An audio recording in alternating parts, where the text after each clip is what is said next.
Welcome to Live Interactive English, everyone. Hello, I'm Mike. Hello, I'm Rainbow. I'm not feeling so well, Rainbow. Are you sick?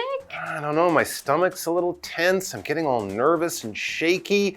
I don't know if I'm sick or if I just have Olympic fever. I'm excited for the Olympics. The Olympics are coming. Are you guys ready? I'm gonna sit on my sofa for like 2 weeks and just watch Olympics. Okay, you gotta tell me more about 4 o'clock in the morning. When is it? What's happening? And why do we care? It's this summer. No. Well, I think it's kind of the end of, no, it's the beginning of July. It's in July. Is this mainly? month? Yes, it's gonna be in Paris. This, of course, is the 2024 Summer Olympics. That's the one we're talking about. The Winter Olympics is in a couple of years. And yeah, it's going to be in Paris. I think the last time it was in Paris, when was it in Paris? 1920, 1922? Wow, a long time ago. I don't think it was there before that, or since then. So this will be great.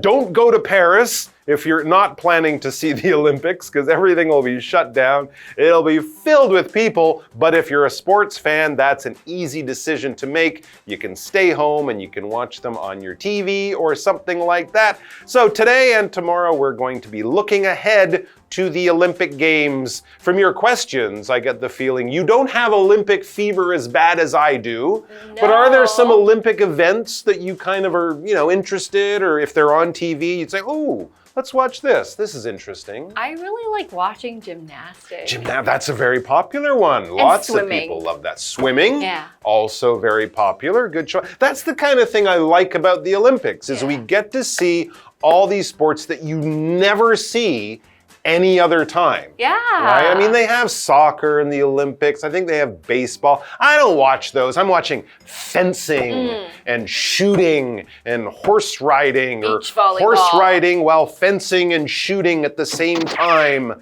These kinds of fun things. And also, we have to mention the athletics, or the track and field, the 100-meter, the hurdles, the javelin throw, all that kind of stuff. Fun. So there's so many things. We've mentioned what, 5 Olympic sports? There's probably 55 more that we haven't even talked about. And we're gonna learn some interesting facts about this year's Olympics, some of which might surprise you. So let's check it out.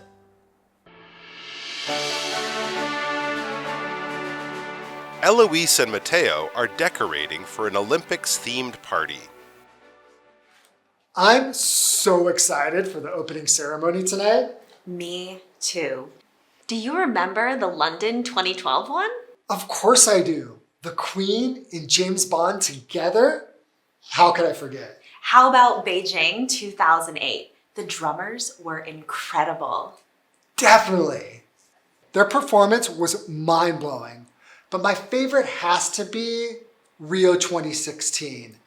The colors and music were so impressive. True, Rio was vibrant. But I loved the way the Tokyo 2020 ceremony paid tribute to healthcare workers who saved lives during the COVID-19 pandemic. Each ceremony has its own magic. I can't wait to see what Paris has in store for us.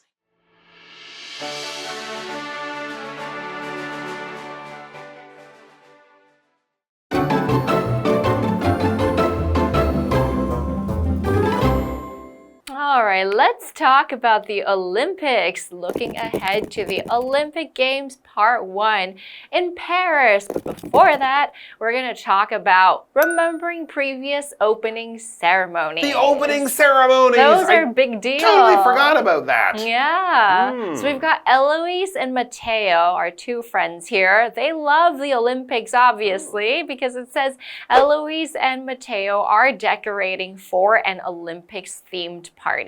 Wow, that's a great idea. They'll invite some friends over to watch the Olympics and turn it into a little celebration, a party. We also have this word previous. Previous means the one or ones that came before. For example, David missed the previous meeting, the meeting that came before. Yesterday, last week, who knows, but the one just before. Okay, and we also have the verb decorate because that's what they're doing for the Olympics party. To decorate something is the verb for making a space beautiful. And you might have something like a tree for Christmas. You might have something like a cake, for maybe a birthday party, or you have some streamers. There are different ways to make a place beautiful, and sometimes it could depend on the occasion or the holiday or the event. The decorations would be different. They decorated the living room for John's birthday. So make it happy. That's very nice. Remember, you decorate things, not people. So if you're putting on your makeup or your earrings or something, you're not decorating your face. We do that. We use that word only generally for things, not for people or animals. Back to the dialogue. I'm so excited for the opening ceremony tonight, says Mateo. He clearly has Olympic fever like I do, so he's really looking forward to the opening ceremony. Now, most of you know about this. It's kind of like a big performance that they have at the beginning of the Olympics. Generally, all of the sports people, the athletes will be there. They'll march in with their flag and their country, usually by the order of the alphabet. So it'll be like Argentina, Andorra, I can't think of another country with the letter A in the name, Algeria, and then they'll go all the way through all the countries, and then they'll often have a big artistic performance with music and dancing and performers and stuff. Around. And each country each year will have their own, little style, their own unique little take on this opening ceremony, and a lot of them can be really fun and really impressive. So Eloise is remembering the previous opening ceremonies she's seen, and she remembers one that I remember as well. Me too. Do you remember the London 2012 one? Oh, I do.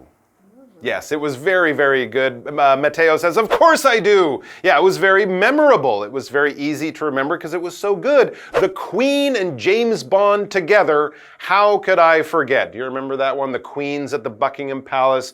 Daniel Craig, James Bond comes in, and then they jump out of a helicopter and float down into the stadium where they had the Olympics in London. It was amazing. Incredible memory. It was amazing. They also had Mr. Bean, the Spice Girls were there. It was fantastic. It was wonderful. I remember this next one. How about Beijing 2008? The drummers were incredible. Perfectly lined. That's right. Synchronized. I loved that. Absolutely. So that was another one. Definitely, Mateo says, I definitely remember that one. Their performance was mind-blowing. If something's mind-blowing, it's just amazing. It's incredible. It's like it exploded your mind. It was too good. But then he says, but my favorite has to be Rio 2016. I'm trying to remember that one. The colors and music were so impressive.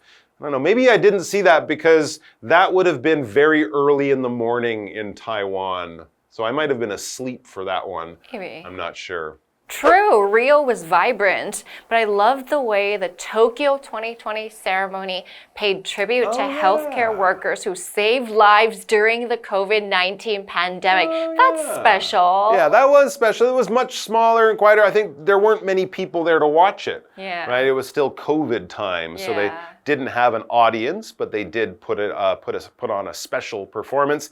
And as Mateo says, each ceremony has its own magic. You might like one year more than another year, but they're always impressive. And I'm always impressed, especially because there's thousands of people involved in these things, and almost none of them are getting paid anything. Yeah. They're almost all volunteers, the kids, the performers, Amazing. the people who put on the show, and they work for I think the London one, they were planning it for a few years in advance. So it's just the amount of work that all these people put in for free. It's very, very cool. So he says each ceremony has its own magic, its own special thing.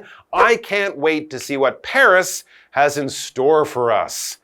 Trying to think of the things that they might have. People dancing around with bread.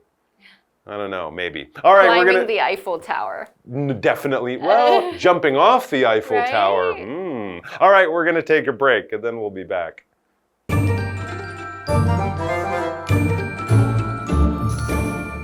Hello, 大家好，我是 Hanny。这次绘画主题是用英语聊奥运。那第一段对话是在回顾过去的奥运开幕式。我们看到对话的主角 Eloise 和 Mattel 正在为奥运主题派对来进行装饰。我们先看一下单字 previous。Previous 它是形容之前的、前一个的。Decorate 这个动词则表示装饰、装点。Rainbow 老师在解释单字时，他提到 streamer，S-T-R-E-A-M-E-R，streamer 可以用来表达装饰用的彩带。好，那么这个主角 Eloise 和 Mattel 对今晚的开幕式感到非常兴奋。他们聊起2012年的伦敦奥运开幕式，有聊到这个英女王，还有庞德，还有呢这个2008年北京奥运的鼓手。还有2016年里约奥运的色彩还有音乐，以及2020东京奥运开幕式向 COVID-19 期间拯救生命的医护人员致敬的方式。每一场开幕式都有各自的魅力，那这让人迫不及待很想看看巴黎奥运的开幕式。好，文中它用到 mind-blowing 可以形容是令人惊奇的、令人印象深刻的。那这时候 Rainbow 老师他有用到 show-stopping 可以用来形容表演等等，它是精彩的、令人惊艳的。好，接回到课文中。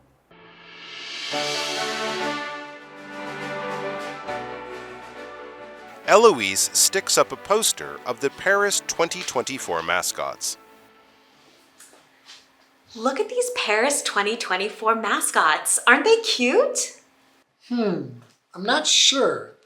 What are they supposed to be? They represent traditional red hats that have been worn during important times in French history.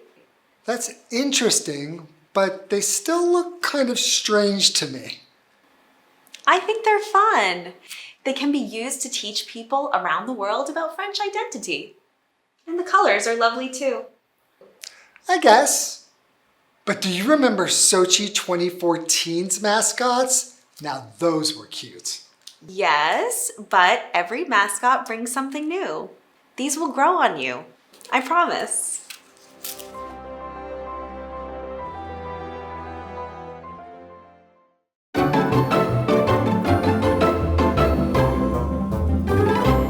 Okay, so we are back and we're still with Eloise and Matteo as they decorate their home for their Olympic party.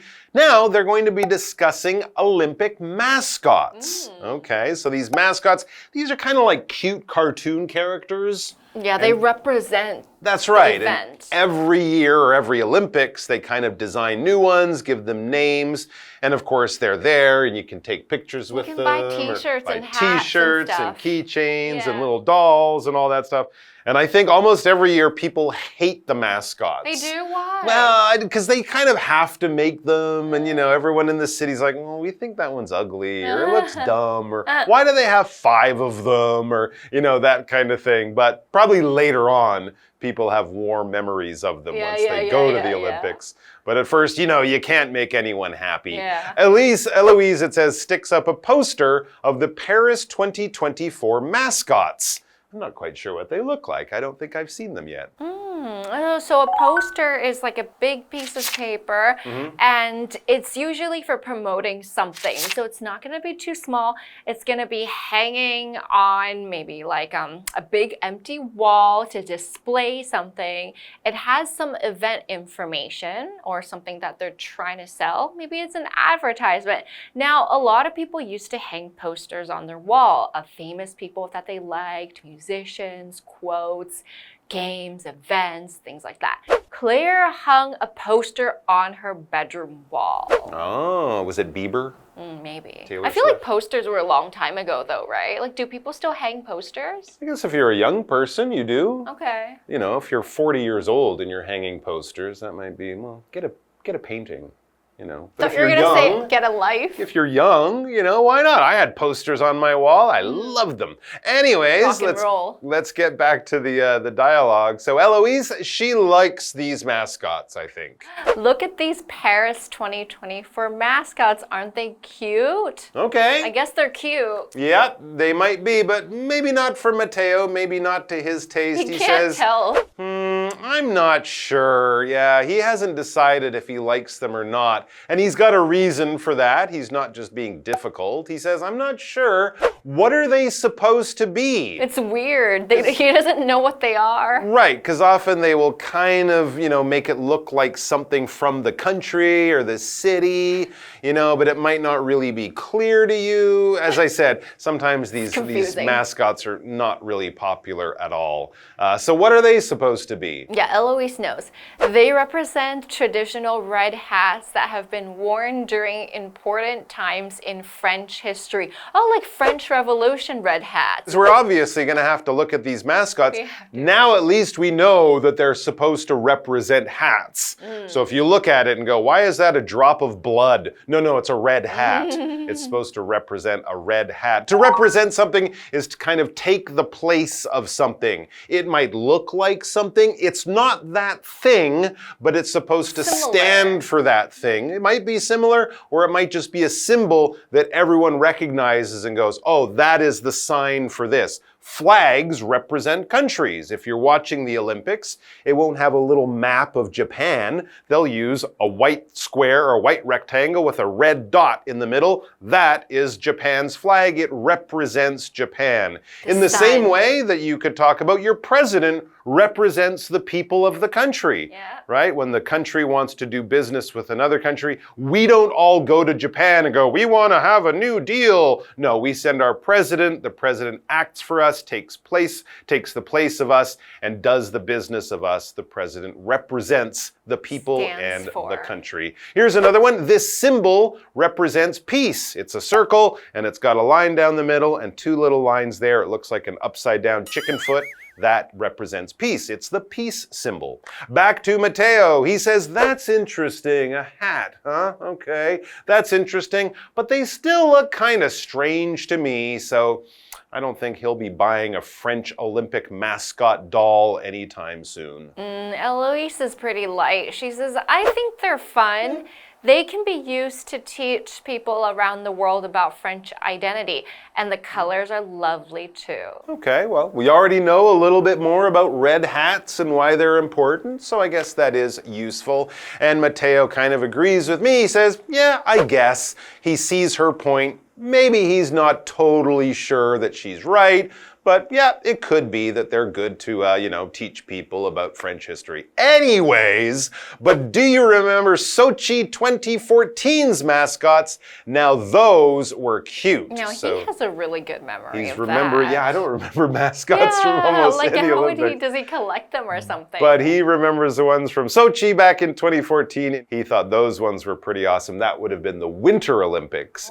Yes, but every mascot brings something new. These will grow on you, I promise. That's exactly what you said. People do kind of have warmer feelings after a few weeks. You see them around and you have all those nice memories from the Olympics. All right, guys, that's all the time we have today. I think the target shooting starts in 20 minutes. I got to go watch that. There's gymnastics on for you. So we'll see you back here soon. Until then, higher, faster, stronger.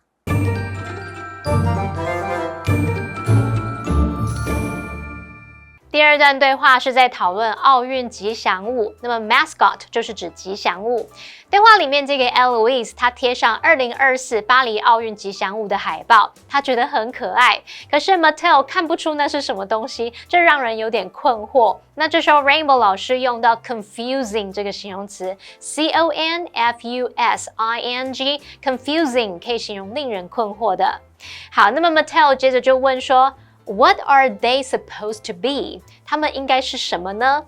Eloise 解释说，他们代表了法国历史上重要时期所戴的传统红帽子。那他认为这可以用来向世界各地的人传授关于法国认同的知识，而且这个颜色也很好看。好，那么单字 poster 表示海报 ，represent 这个动词则是有代表、象征或是代理的意思，像是代理个人或是团体。好，那这边一个重点，我们进入文法时间。这边我们来整理一下 be supposed to 加上原形动词的不同意思及用法。好，第一个用法是当 be 动词用现在式，是表达应该怎么样，被预期要怎么样，用来表达预期或认为某人或某事物应该做某事。举例来说 Dean is supposed to arrive at noon. Dean 应该会中午抵达。那第二个用法是当 be 动词用过去式，这是表达原本应该怎么样却没有这样，用来表达说认为过去应该会发生某事，可是实际上却没有发生。举例来说 We were supposed to meet an hour ago. 我们原本应该在1小时前碰面的，可是却没有。那第三个用法是表达应当应该怎么样，用来表达某人他有责任或义务做某事，像 You're supposed to respect your elders. 你应该尊重长辈。那第四个用法可以表达一般认为，大家都说怎么样怎么样，像 Their steak is supposed to be the best in town. 大家都说他们的牛排是镇上数1数2的。好，那以上的讲解，同学别走开，马上回来哦。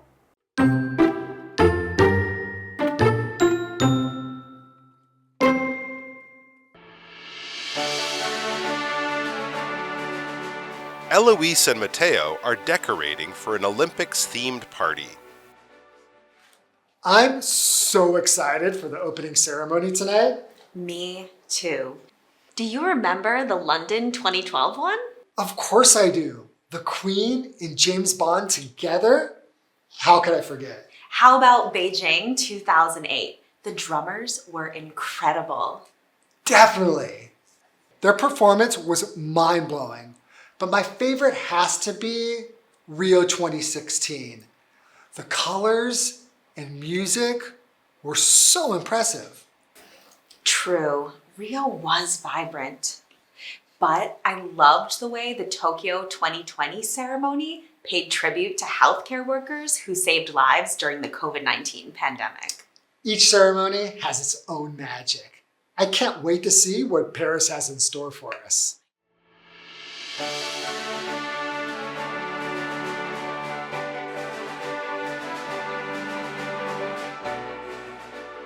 Eloise sticks up a poster of the Paris 2024 mascots. Look at these Paris 2024 mascots. Aren't they cute? I'm not sure. What are they supposed to be? They represent traditional red hats that have been worn during important times in French history. That's interesting, but they still look kind of strange to me. I think they're fun. They can be used to teach people around the world about French identity. And the colors are lovely too. I guess. But do you remember Sochi 2014's mascots? Now those were cute. Yes, but every mascot brings something new. These will grow on you. I promise.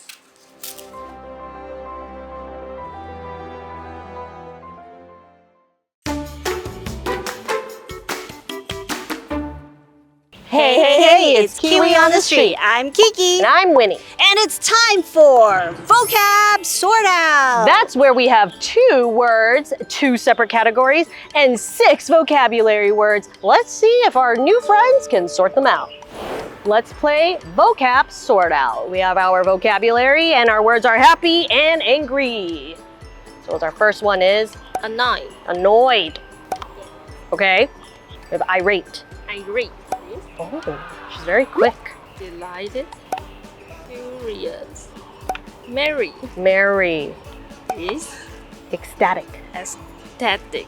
Ecstatic. Okay, so which one? You don't know, so you... Okay. Let's Merry see. Christmas. Okay, Mary. Angry. Okay. Sometimes, right? All right. Maybe. One final look. What do you think? Any changes? What does your heart tell you? My heart told me.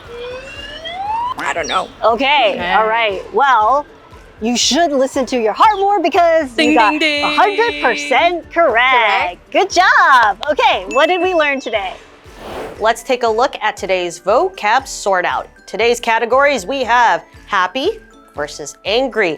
In the happy category, we have merry, delighted, and ecstatic.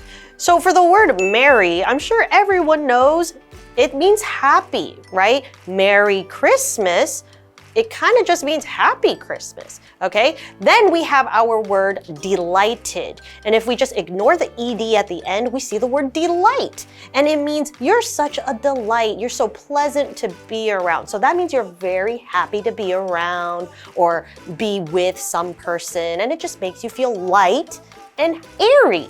Then we have our last happy word, which is ecstatic. And we're talking over the top, super, super, super happy. Then we will move on to our angry category. For angry, we have annoyed, furious, and irate. Okay, I'm sure a lot of people know annoyed, right? It comes from the word to annoy someone or something, like your little brother.